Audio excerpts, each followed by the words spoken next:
Hi, I'm Alice, and this is Olympics Obsessed, my podcast where I get to talk about my favourite topic, the Olympic Games. I hope you'll join me as we journey into the wild and wacky world that is the Olympics. Welcome to Olympics Obsessed. So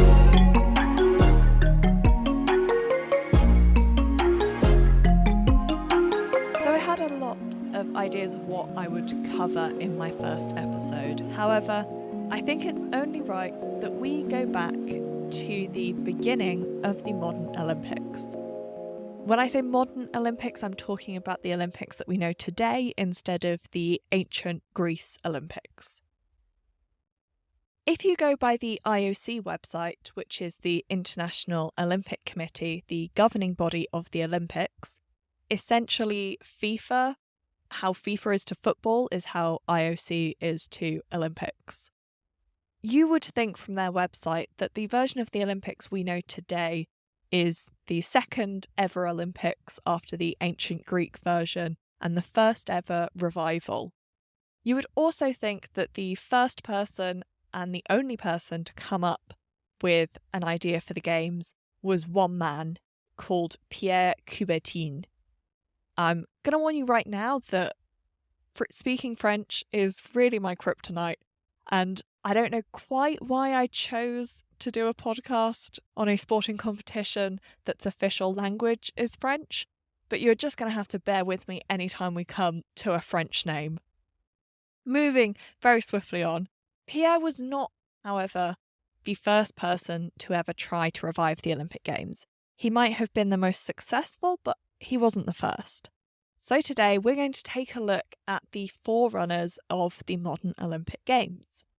And for our first event, we need to travel to the Cotswolds in England, 250 years before the start of the modern Olympics.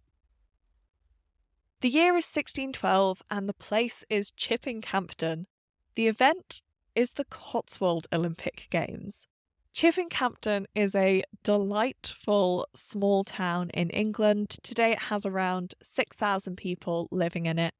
It has its own website, which, along with watercolour pictures of various areas of the town, it also includes its top sites. A lot of the top sites do seem to be the town's proximity to other, perhaps more interesting locations across the UK. But there is one thing that Chipping-Campden has that no other town has, and that is the Cotswold Olympic Games, which are still running and have been running on and off for around 350 years. I've been saying Olympic, but I think it's important that I mention that we're not spelling it how we usually do. So this version of the Olympics is spelt with a I in the place of the Y, and has an extra K added at the end, because I think they just decided that they needed to anglicise the spelling. The creator of these anglicised games was Robert Dover, an attorney and author, and he supposedly created these games as a way to channel some of the more competitive traits of the local people into a constructive competition. Having researched the types of events that were on offer, I'm not sure I would use the word constructive to describe them. The events have changed throughout the years. However, there are some events that were run in the first iteration of the games in 1612 that are still run in the most recent version. And the most recent version ran on the 2nd of June 2023. At the 2023 games, you could compete in the tug of war, the running race, or the champion of the hill competition, which is a bit like a decathlon or a triathlon. It's the best across a static jump, the hammer throw, the shot put, and then also spurning the bar, which is similar to the caber toss from the Highland Games. The final event on offer at the Cotswold Olympic Games, and probably the most famous, was also competed at the first Games in 1612. Because as well as being the Cotswold Olympic Games, it is also the World Championship of Shin kicking. Shin kicking is a pretty simple sport. It's very much just what it sounds like. Two opponents stand and place their hands on each other's shoulders, and then they have to attempt to kick their opponent in the shins to knock them to the ground as many times as possible while remaining on their feet. Shin kicking has apparently been very popular across the UK, including in the Cornish mining community, where it was called purring. I mean, sure, I guess you could call it that. It's quite difficult to imagine what a shin kicking match would have looked like. And I think I've found a really good article that gives an idea of the pure violence that these matches entailed. So this is from January 13th, 1883, describing a purring match that took place in New Jersey. Here we go. During the next 7 rounds, McWilliams had everything his own way, and the floor was sprinkled with blood from Tavish's shins. In the 15th round, Tavish rallied, and by a terrific kick, took 2 inches of skin from McWilliams' left leg. McWilliams had everything his own way during the rest of the fight, and punished his adversary fearfully. At the end of the 23rd round, Tavish was used up and refused to go on, in spite of the curses of his backers. He would have given up at the end of the 14th round if he had not been forced to continue under violent threats from the gang of ruffians who were betting on him.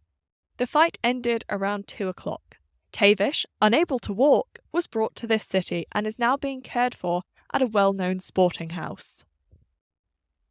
It's probably not going to surprise you to find out that modern shin kicking is a little bit more safety conscious. Well, as safety conscious as you can be in a sport based on kicking people. If you want to compete in the 2024 Shin Kicking World Championship, then you'll be relieved to know that metal-toed shoes are banned from the event, and participants must wear long trousers. You're also allowed to stuff straw into those trousers to attempt to protect your shins. The Cotswold Olympic Games are run every year, but there have been a couple of periods of times where no games have taken place. This is due to a variety of reasons, including the English Civil War, for one. The Puritans, who were the winners of the Civil War, disagreed with any type of sporting event and non-religious music or dance, and so the games were discontinued in 1642 at the outbreak of the war, but were brought back after the restoration of the monarchy in 1660. The Games also had a break between 1852 and 1965, but since then the Games have been run almost every year, and they were even mentioned in the bid for the London 2012 Olympic Games, that's Olympic with a Y this time, where the Cotswold Games were recognised as one of the first stirrings of Britain's Olympic beginnings. For the next games we're going to look at, we are moving across the channel into France, which means I need to attempt to pronounce more French words. Great. France held l'Olympiade de la République in 1796 and 1797 and also 1798. The competition was created to honour the first 4 years of the First Republic, which was the government created by the French Revolution. The creator of the Games was Charles Gilbert Rome, a politician and mathematician. Charles Gilbert, however, would not live to see his Games, as he would be sentenced to death via guillotine for his role in an insurrection, which seemed to be a pretty common fate in France around that time. The Games would not survive the turbulence of the French Revolution, only being held 3 times, but they would lay the foundation for future events.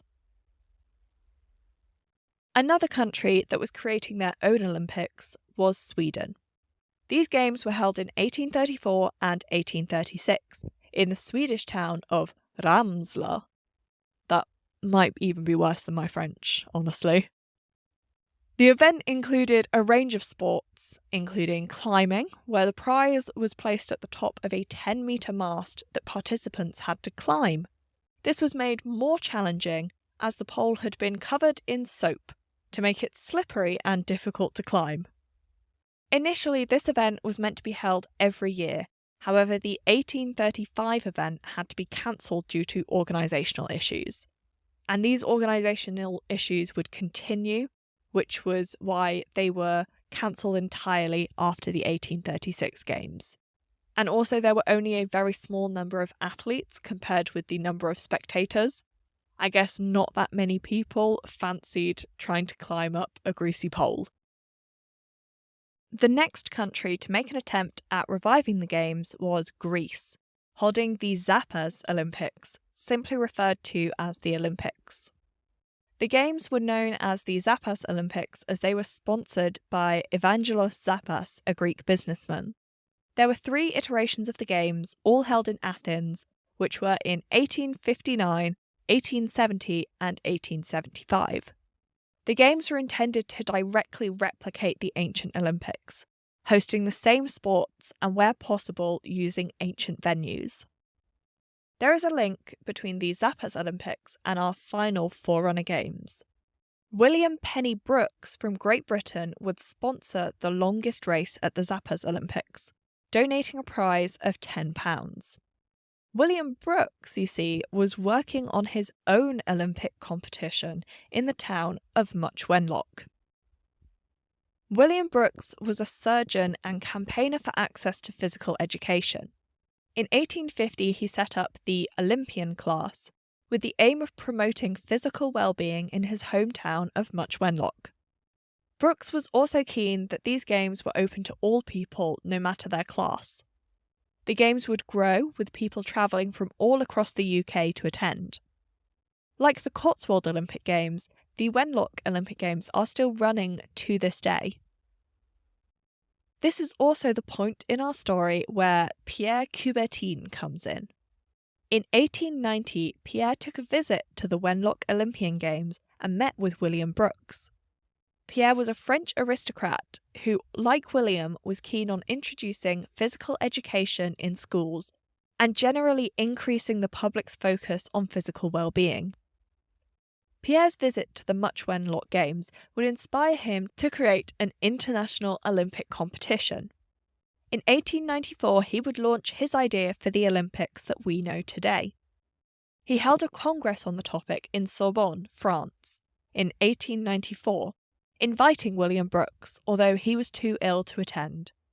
The commission decided that the Games were to be held every 4 years and that they should focus on modern sports rather than recreating ancient sports. Another outcome of this congress would be the founding of the International Olympic Committee and the setting of the location for the first 2 Games. If you want to hear all about the first Olympic Games, then you'll have to come back and listen to the next episode next week, because I'm going to be covering the first Olympic Games, which is Athens 1896. And trust me, it's weird. If you think shin kicking is weird, the first Olympics was an unorganised mess, and I love it so much. Thank you for listening to Olympics Obsessed. If you want more from us or you can't wait till next week, you can follow me on TikTok and YouTube. I'll be sharing a lot of pictures that relate to this episode. So if you want to see pictures of Much Wenlock, maybe some pictures of modern shin kicking, you can find those all on my TikTok. Just search Olympics Obsessed. I'd love to hear from you and see what you want me to cover, or maybe you could share some of your favourite weird and wild Olympic facts. If you have ideas for anything you'd like me to cover, you can email me at OlympicsObsessed@gmail.com. That will also be in the show notes. Thank you again for listening, and I hope to see you next week.